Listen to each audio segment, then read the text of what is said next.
On va continuer avec Frédéric qui nous rejoint. Bonjour Frédéric. Oui, bonjour Christophe, bonjour Frédéric. Brigitte. Voilà, je vous appelle pour le thème du non. Oui. Comme on dit. Alors, pour ma part, je crois que c'est une des choses les plus dures à faire, que ce soit dans un couple et surtout avec les enfants. Dire non à son enfant, c'est difficile ? Oui. Ah. Je pense parce que de plus en plus, et on voit, maintenant je suis grand-père, donc je vois les choses aussi. Après, en tant que grand-père, c'est pas obligé de dire non, parce que c'est pas votre rôle d'éduquer à la frustration les enfants. En tant que père, oui, c'est indispensable de dire non, mais c'est vrai que pour des parents, c'est difficile. Oui, mais je vois qu'avec les nouvelles générations, après, c'est vrai que ça fait un peu, on va dire, je dirais pas que c'était mieux de notre temps ni rien, mais c'était peut-être un peu plus facile, et depuis l'enfant roi, comme on a appelé ça, c'est très compliqué, je trouve. Et Frédéric, de toute façon, vous êtes père de combien d'enfants ? 2. D'accord, maintenant ils sont adultes, puisque vous êtes grand-père. Bon, on est d'accord. Oui. Ils sont éduqués, ils sont polis, ils font leur vie, ils construisent une vie. Ah ça, c'est sûr, voilà. Non, je suis pas Stéphane, mais je peux vous dire, Claire Gay, qui est un de nos amis pédopsychiatres, un des grands chroniqueurs de Brigitte que vous connaissez de nom évidemment, mais je peux vous dire que vous avez dit au bas mot 10 000 fois non à vos 2 enfants, et si ce n'est 100 000. Et c'est normal, puisque l'analyse transactionnelle nous dit que dans le rôle que l'on joue quand on est parent, et c'est ce que vous sous-entendez Brigitte tout à l'heure, Frédéric, d'accord, il y a le parent critique. Et le parent, c'est celui qui met les garde-fous, vous savez, Frédéric, pour que votre enfant, d'ailleurs, ait la vie sauve. Parce que quand un enfant, il a un cerveau de 2 ans, il a un cerveau de 2 ans. Hein. Quand il a un cerveau de 5 ans, il a un cerveau de 5 ans. Hein. Il ne sait pas qu'il y a un danger là. Vous voyez ce que je veux dire ? Oui, non, mais vous avez dit non, là il y a danger. Je sais pas comment s'appellent vos enfants, on n'a pas le savoir. Et puis on a le droit de dire non, même très méchamment. C'est beau. Mais Frédéric, vous avez dit une chose qui m'a fait sourire. S'il y a des enfants rois aujourd'hui, c'est parce qu'il y a des parents qui ne sont pas des bons parents, c'est tout. Hein. C'est pas les enfants, ils viennent pas au monde en étant enfants rois, ils deviennent rois. Et d'ailleurs, j'ai mon amie Hélène Vecchiali qui vient souvent aussi, qui dit maintenant que c'est des enfants tyrans. Hein. Donc on a passé encore un cap. Hein. Tout à fait. Après, on va pas maintenant, c'est les générations sont comme ça et autres, mais c'est vrai que, comme je dis toujours, on crée notre propre tort. Hein. J'entends beaucoup de gens se plaindre avec des enfants qui arrivent à l'adolescence ou autre, où on leur a jamais mis trop de barrières et arrivés là, après ils sont démunis. Hein.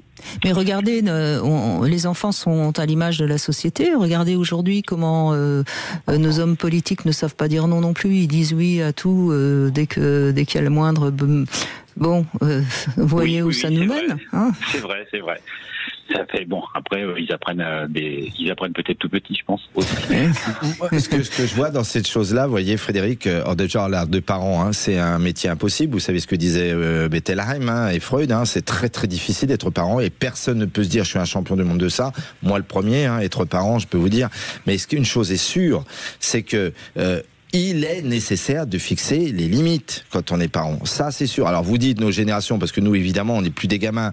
Les parents avaient la main leste, et c'est un doux euphémisme. C'était leur façon de dire non aux parents. Pas tous, mais la génération que née dans les années 20-30, les enfants, ça ne dérangeait pas de mettre une petite fessée de temps en temps.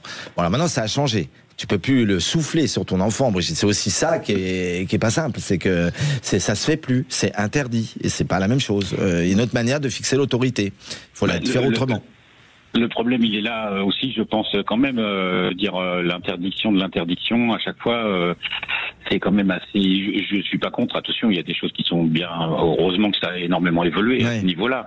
Mais des fois, une réprimande, sans parler de taper ou d'être brutal, quoi, pas du tout, mais des fois, ça manque, Oui, mais Frédéric, c'est un sujet complexe parce que de toute façon, cette loi qui interdit la gifle, c'est des lois qui partent d'un bon sens et d'une bonne intention, mais qui n'ont pas de sens parce que de toute façon, un enfant qui reçoit une gifle, il va pas aller porter plainte contre ses parents de toute façon. Donc, c'est une loi qui a plutôt, en effet, fait croire aux parents qu'on n'a pas le droit de dire non. Et qui finalement a eu un effet peut-être un peu négatif. Je suis pas loin de penser comme vous. Bien sûr. Mais bon, c'est complexe aussi parce que, mais il y a des choses, il y a des choses plus importantes, me semble-t-il, à faire pour aider les parents à être de bons parents. Mais bon, c'est pas mon domaine. Je vais rester dans le monde des adultes. Bien sûr, dans les adultes. Qu'est-ce que je peux vous dire, moi, qui suis formateur depuis 33 ans? Donc j'ai quand même un long parcours de formateur d'adultes, vous voyez ce que je veux dire, Frédéric? Oui. Donc c'est mon métier d'avoir des gens en face de moi. Et la chance que j'ai, c'est que j'ai des gens de toutes les générations, de 18 ans, 20 ans, jusqu'aux 80 ans, vous voyez. Les stages week-end, j'ai toutes les classes d'âge. Mais je commence à avoir là, dans les business schools, la Gen Z, la fameuse Gen Z là. Oui. Et ben je peux vous dire que cette Gen Z là, pour la manager, pour la comprendre, pour communiquer avec elle, et je suis pas trop mauvais quand même en tant que pédagogue. Mais vous êtes très bon. Ouais, il y a pire. Hein. Eh bien moi-même, Brigitte, j'ai du mal à savoir où ils mettent le non, où ils mettent le oui, à quel moment ils sont. Et vous savez, je vous le dis, Brigitte, là, tous nos éditeurs, dans certaines entreprises, ils font des formations à des managers pour former à manager la Gen Z.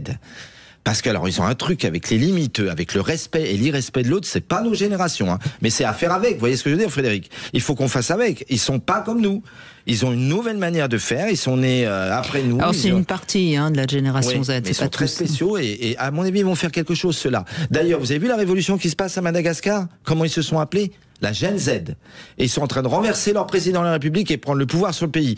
Ils ont un rapport aux limites qui est juste exceptionnel. Parce que moi, ils se mettent en colère d'un seul coup, vous savez même pas pourquoi. Vous dites, mais vous m'énervez aussi, là. J'ai le droit de dire ça. Et nous, on n'aurait jamais fait ça. Dans ce contexte-là, ce rôle-là, eh ben oui, ils se gênent pas.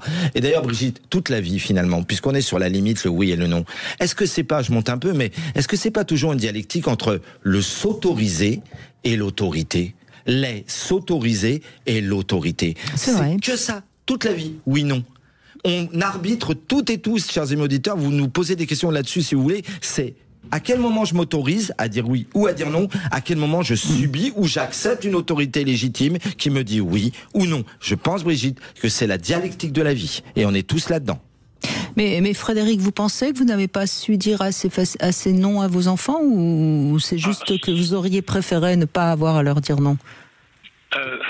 Sur le fond, on n'a pas envie de dire non à nos enfants et les punir ou d'autres choses. Bon, après voilà, on sait que c'est comme ça pour leur bien-être.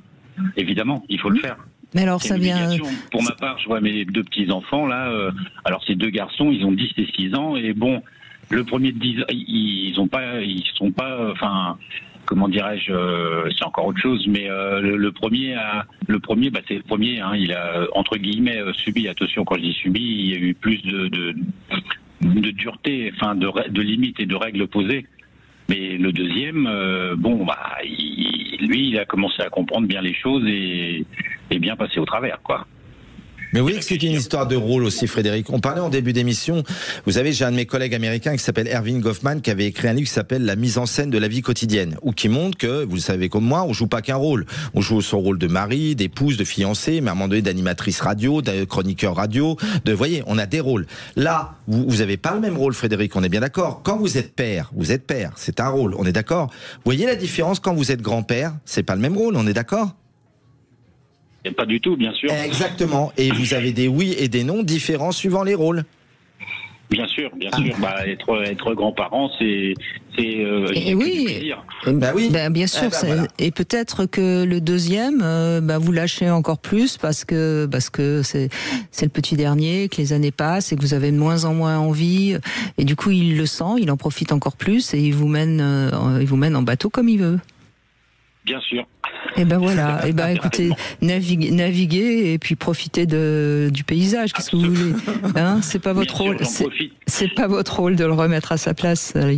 Enfin bon. Pour ma part, on m'a dit, parce que j'ai une fille et un garçon. Oui. Et on m'a dit, tu verras, les filles, c'est drôlement plus simple parce que le garçon avait son petit caractère aussi quand même entre guillemets et il nous en a fait voir un peu quelques couleurs. Et bon, non, hein, c'est pas vrai. Hein, parce qu'elle sait vous séduire et puis comme c'est une fille, vous craquez. Qu'est-ce que vous voulez, hein? Voilà, c'est tout. Vous êtes totalement gâteux. Vous êtes un grand-père complètement gaga de cette petite qui fait ce qu'elle veut de vous. Mais c'est très bien, profitez-en. C'est pas grave. Bien sûr. Merci en tout cas, Frédéric. Merci beaucoup.